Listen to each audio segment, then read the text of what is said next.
Problem আৰু এটা লৈছোঁ। প্ৰব্লেমত কোৱা হৈছে যে অৰুণে 5% লোকচানত পুতলা এটা বিক্ৰী কৰিছে, কিন্তু তেওঁ 32 টকা অতিৰিক্ত দামত বিক্ৰী কৰাহেঁতেন তেখেতৰ 5% লাভ হ'লহেঁতেন।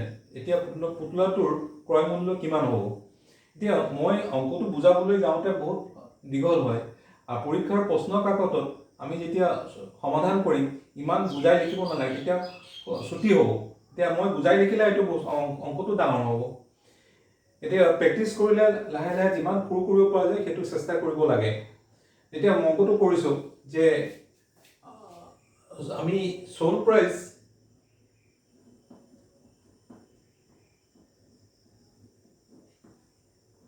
এছপি মানে সোল্ড প্ৰাইচ, অৰ্থাৎ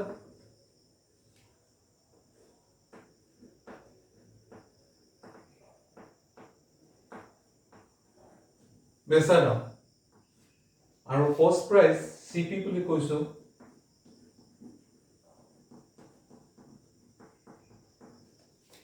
এইটো ক্ৰয় মূল্য, অৰ্থাৎ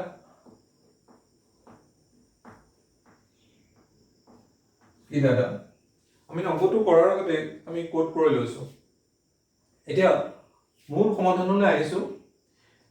প্ৰথমতে আমাৰ 5% লোকচান হৈছে, তাৰমানে আমি লছ কিমান হ'ব? 5%। আৰু এতিয়া যিহেতু আমাৰ সোল্ড প্ৰাইচো দিয়া নাই, বেচা দামো দিয়া নাই, কিনা দামো দিয়া নাই, আমি ওলাব লাগে এইটো।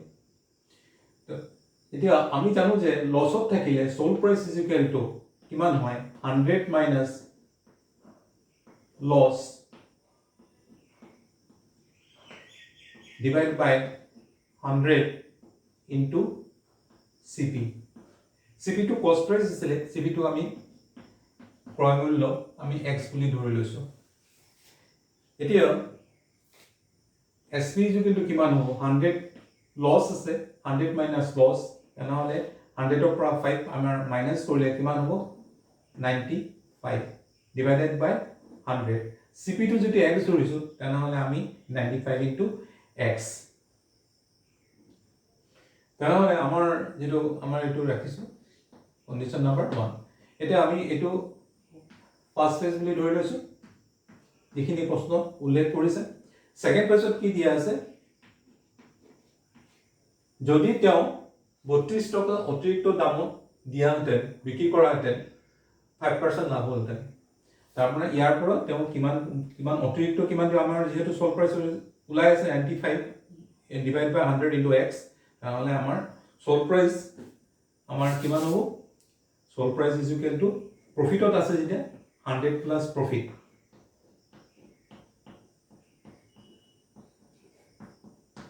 এবার প্রফিটও কিমান? আমার লাভ কিমান দিছে? লাভটো দিছে এটো। প্রফিট কিমান আছে? আমি লিখি লৈছো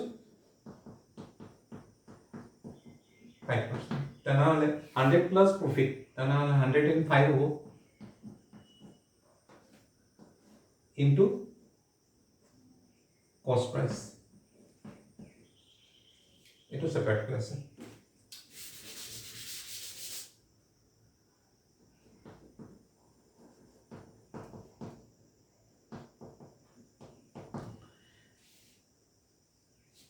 যেহেতু আমার কন্ডিশন মতে কি হৈছে, তেওঁ অতিৰিক্ত 32 টকা, ইয়াৰ পৰা 32 টকা বেছি বিক্ৰী কৰা হেতেন, তেনেহলে আমাৰ কিমান হ'ব?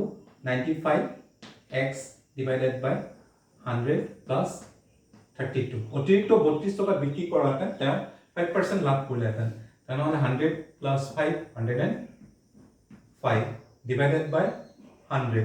আৰু কস্ট প্ৰাইস আমি কিমান অতিৰিক্ত ধৰি আহিছো, আমি কস্ট প্ৰাইসটো কিমান আছিল? x আছিল।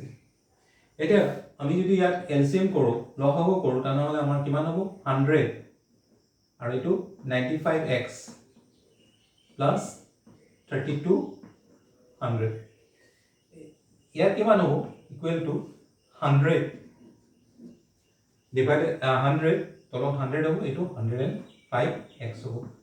এটো 100 এটো 100 কটা যাব। এতিয়া আমাৰ থাকিল কিমান? 95x plus 3200 equal to 105x। তেনেহলে এটো যদি ইপিনে যায় তেনেহলে আমাৰ কিমান হ'ব? 10x পাব। 105 ৰ পৰা 95 মাইনাস কৰিলে আমি 10 পাম। অৰ্থাৎ আমি 10x পাওঁ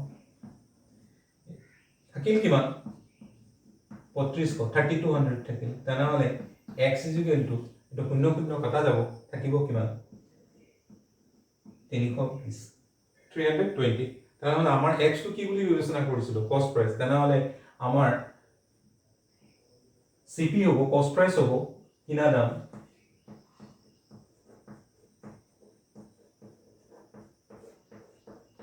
= RS 320 এটা আমি সাম কোনটো অপচনত আছে নিশ্চয় বি অপচনত আছে এটো আমাৰ শুদ্ধ হৈছে আমাৰ অংকটো হ'ল আউটাৰ প্ৰবলেম লৈছো প্ৰবলেমটো লিখা আছে এখন পুৰণি বাহন 72000 টকাত বিক্ৰী কৰোতে 20% লাভ হ'ল বাহনখনৰ কিনা দাম কিমান হ'ব এতিয়া চাৰিটা অপচন দিয়া আছে চাৰিটা অপচনৰ পৰা আমি অংকটো বাহিৰ কৰিব লাগে উলিয়াব লাগে এতিয়া আমি লিখি লৈছো আগতে তো সেলিং প্ৰাইস আমাৰ বেচা দাম এসপি বুলি লিখিছো আমাৰ কিমান 72000 টকা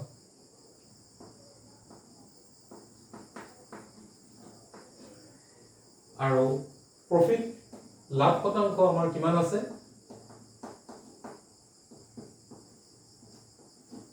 20%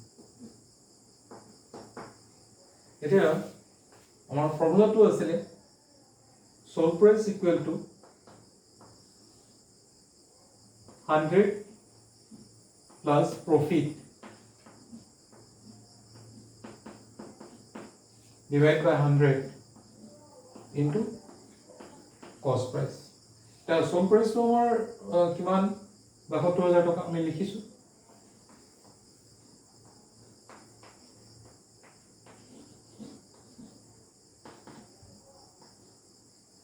profit কিমান আছে 20% একেবাৰে কৰিছো 100 plus 20 120 into CP into CP CP মানে cost price আছে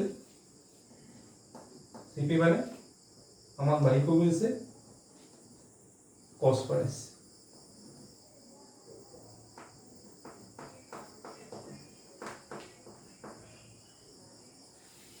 এতিয়া তলত কিমান আছে 100 আছে এতিয়া ইনটু কৰিলে কিমান হ'ব ইয়াত তিনটা শূন্য আছে 1 2 3 ইয়াত দুটা শূন্য আছে কিমান হ'ব পাঁচটা শূন্য 72 লগত কিমান শূন্য হ'ব পাঁচটা শূন্য